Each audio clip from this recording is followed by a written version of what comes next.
Bismillahirrahmanirrahim. Assalamu alaykum. Hürmetli görürmenler. İstiklal gündəlik xəbərlərimizi görüşünlərini qarşı alımız. Mən Abdullah Yalğun.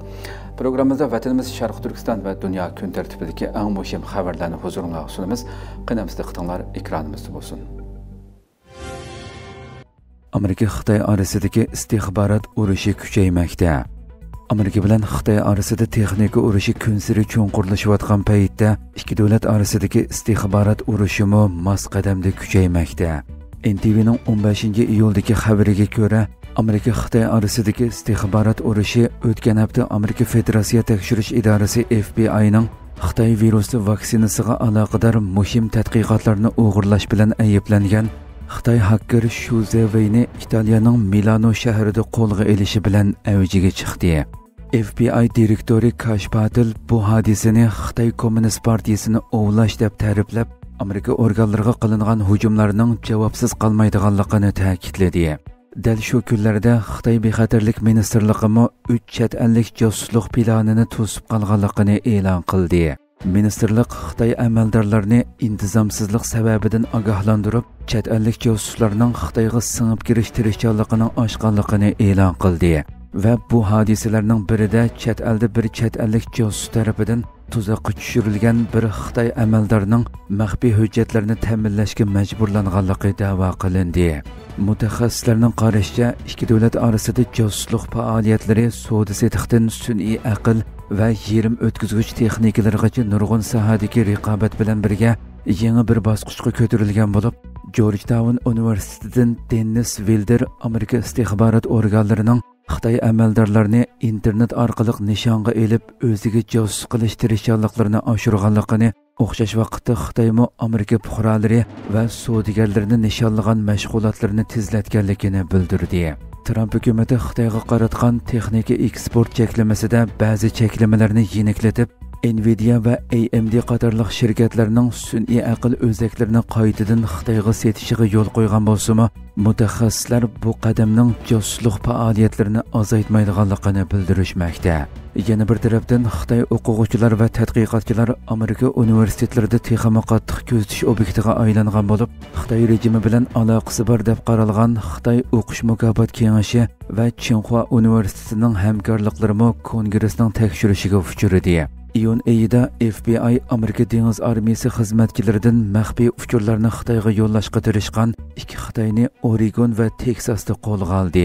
Shu oyda yana Michiganda 3 Xitoy tadqiqotchi biologiyalik materiallarni saxta bayonot bilan Amerikaga kirgizishga tirishayotganda qo'lga olindi. Mart ayida bo'lsa, tigi Xitoy bo'lgan 2 hozirgi va bir sobiq Amerika askari muhim mudofaa uchurlarini Xitoyga setish bilan ayblanib qo'lga olindi. Xitoy bo'lsa, Angliya uchun josuslik qilganligini ilgari surgan bir Xitoy ayolning qo'lga olinganligini e'lon qildi. Xitoy Amerika milliy muhofazachilar to'riga singib kirdi. Amerika Mudofaa ministrligi Pentagon Salt Typhoon deb atalgan ilg'or Xitoy josuslik guruhining Amerikaning eng az bir shtatining milliy muhofazachilar to'riga singib kirganligini va bu singib kirishning taxminan 1 yil davomlashganligini o'tirg'a chiqardi. Mas'ullar Salt Typhoon hakkerlarining burunqi taxmindan texmi cho'nqur darajada sistemalarga kirganligini o'ylayotgan bo'lib, iyun oyida tayyorlangan maxfiy ichki bexatarlik xotirasiga ko'ra, bu guruhga 2024-yilning mart oyidan dekabr oyigacha bir shtatning quruqlik qo'shiniga tava milliy muhofazachilar to'rini keng ko'lamli shaklda buzdi deyilgan bo'lib, xotirada mazkur shtatning ismi tilga elinmagan. Xitoyning Washington bosh konsulxonasi bu hujumni ochiq shaklda rad qilmagan bo'lsa-mu, bir so'zchi Amerikaning Xitoy rejimining Salt Typhoon hujumlariga aralashganligiga doir aniq va ishonchli dalil sunmaganligini ilgari surib, hiylagarlik bilan to'r hujumlarining barliq davlatlar o'rtaq duch kelgan bir tahdid ekanligini chalvoqidi.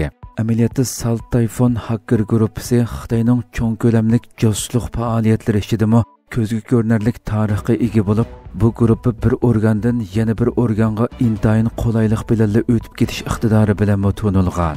O'tgan yili Amerika doiralari bu hacker guruhining davlatning eng chong 8 internet va telekom shirkatiga, jumladan AT&T va Verizon qatorliq shirkatlarga singib kirganligini oshkorlagan edi.